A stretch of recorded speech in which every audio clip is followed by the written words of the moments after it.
Hi guys, welcome back to the channel. To all our new subscribers, welcome back to the family. The channel is growing extremely well. I think we're doing in the region of about 15 to 20 subscribers a week in that there. So for a small little channel like us, we're actually doing pretty well, and I'm reasonably impressed. A lot of people have been taken in, but at the end of the day, this is more like a journal in terms of the car itself. So we're not really out there to say we're the first, or we're doing this, or we're doing that. It has nothing to do with it. This is more to do with a project, and we wanted to take it on and take you guys on the journey, and as well as afford you guys the opportunity to build your own E30 M3, which is, I'm quite stoked about that there. It's been a bit of a journey in terms of the build itself. As you can see, 3 stitches on the left thumb over here. It's it was painful. It was very painful, but a lot of progress has been done. I thought I'll be able to document how we actually stick the panel onto the car itself, but I couldn't because of, yeah. So what we've done is we've put the 2 quarter panels on. We've done the C-pillar is on, the boot is on. We're busy with the brackets on the rear bumper. We'll finish the brackets on the front bumper as well.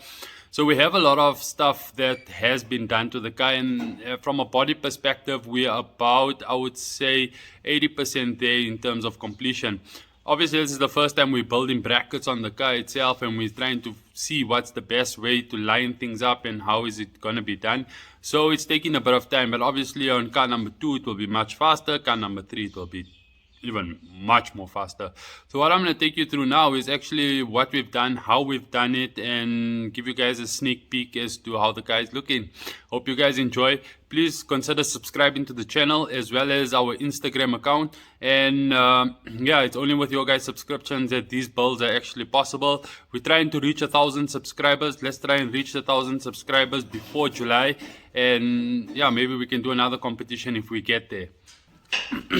So in terms of the panel itself, the glue that we used over here is, whoa, this is like, I honestly think you can put a plane together and fly the plane and the body panels won't fly off. And that is the truth. The glue that we've used is, firstly, it's extremely expensive, number one, but number two, it also it allowed us to stick the panels onto the car pretty much with ease, with no complications. So yeah, don't try and do this with Pret or Bostik. It's not going to work.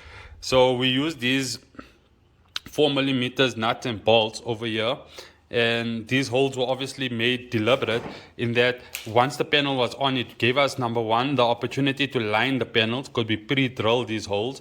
It gave us the opportunity to pre-drill it, so we knew the alignment spot where these panels needed to sit. And secondly, you can see the glue on the inside of the panel itself. These bolts actually holds it in place so that the panel doesn't move. Technically, we can remove the bolts right now because the glue takes about an hour to dry, and within an hour it is rock hard. For example, let me show you. So here's just a screwdriver and a little bit of glue that's over here, and if I do this, it's almost like concrete. It's near concrete. So having the right tools, having the right equipment at your disposal is critical in order to do this particular work. Now, the other complication that we came across was that the inner fender liner leaves a bit of a gap here on the inside. We're not really too concerned about this particular gap. The reason being is that what we'll do is we'll use the same rubber sealant that came from factory. We'll use it on this side, and we'll close and seal this particular hole. And we'll do this across the entire inner fender liner as well, so that we prevent rust on that side, on either side of the car where the fender linings come. And also from a visual perspective, when you're driving the car, when your wheel is sitting on the actual hub itself, it will look nice and neat on the inside of the panel here. So as you can see, we've done the same on the C-pillar on the top. We've used the pop rivets to hold the panel in place. So you can see on the inside, the gaps are quite minimal itself. Remember, there's a plate that comes here that covers this entire panel all the way down.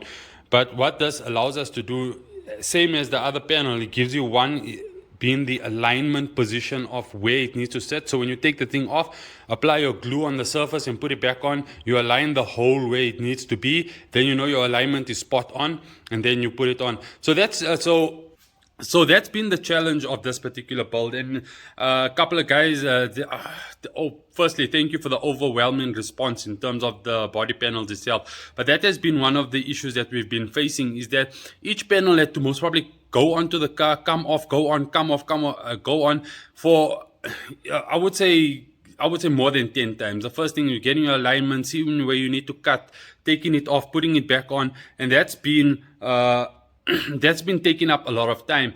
But that being said, it's time that we invested in, but when the end result comes out, we are 100% certain that all the lines and the contours of the body is actually 110% correct. So these particular screws here obviously then serve the dual function. So this has been put into place.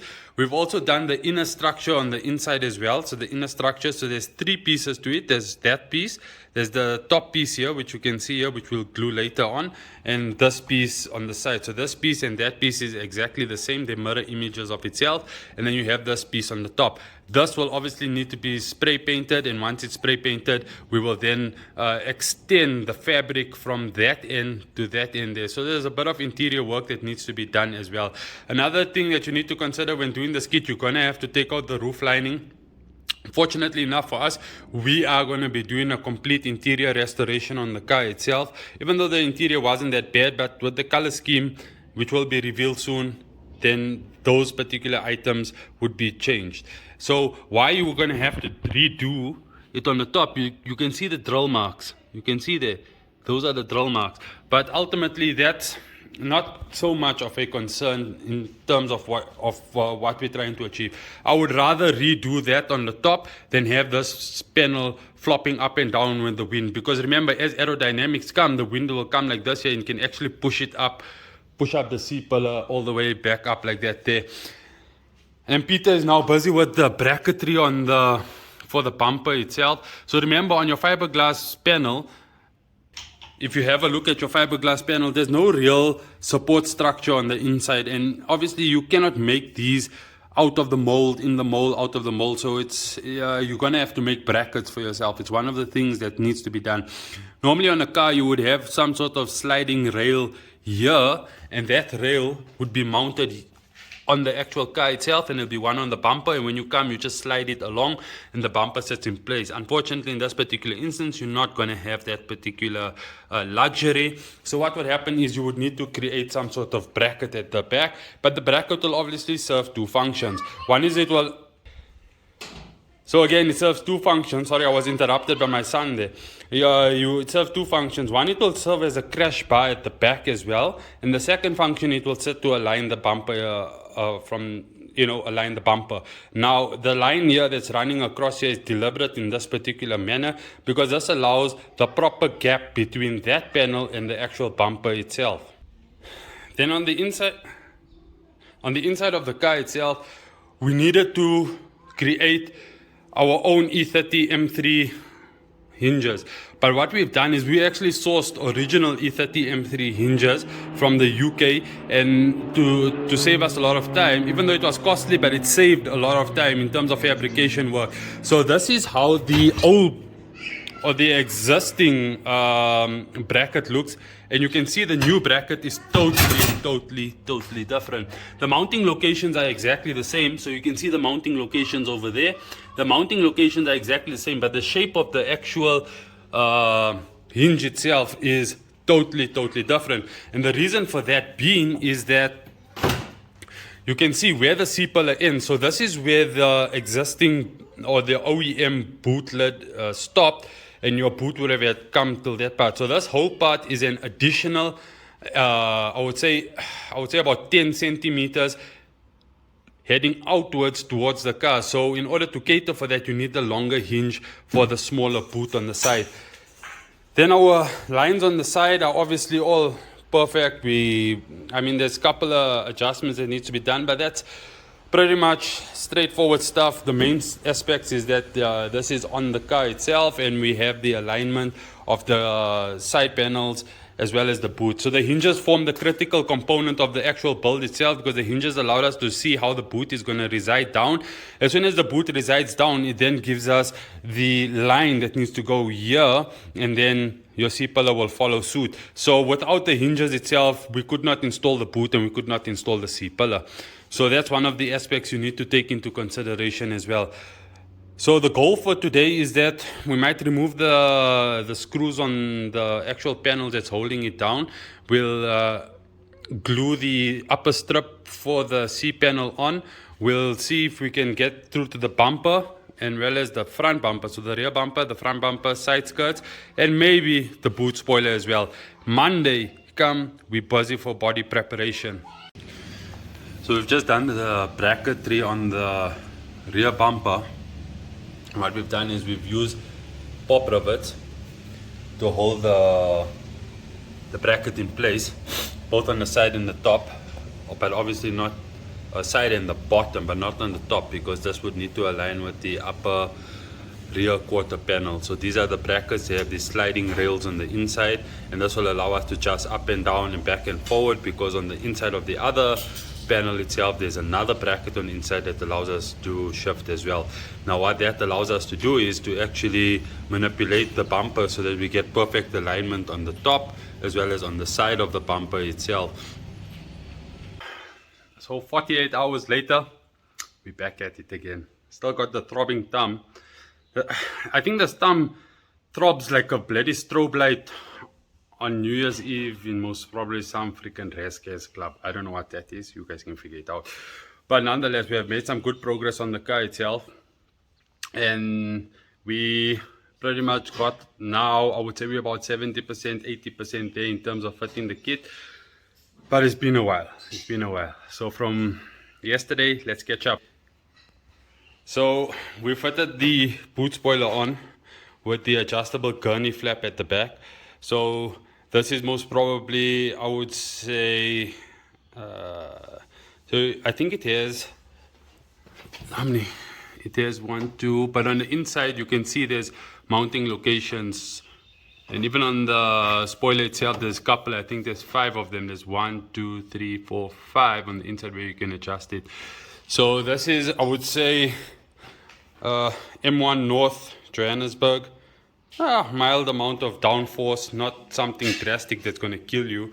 And then you can obviously go all out Le Mans with the whole thing popping out from the back. We all know how the track car will be. It will be to the back, popped out. Rear bumper is fitted on. We're busy with the brackets on the front bumper. That's what we're putting on now. So all we have left in terms of the body kit itself is to put on the front bumper. Once we have the front bumper on, we have front, side skirts, rear skirts. C-pillar is on, boot is mounted, as well as the hinges there as well. When you have a look at it from at the back, it's looking pretty good. So let's get the bumper on, and I think that will be the next video where I'll show you guys with the bumper on, most probably with some wheels on, car on the ground, ready for paint preparation. Again, I hope you guys enjoyed this particular video. Like, subscribe to the channel. It helps us out. Helps us out tremendously. And especially if you comment. If you comment in the channel, it basically allows the algorithm to show other people the video as well. We're also on Facebook, we're on TikTok, and we're on Instagram. So see you guys on the next video. Peace.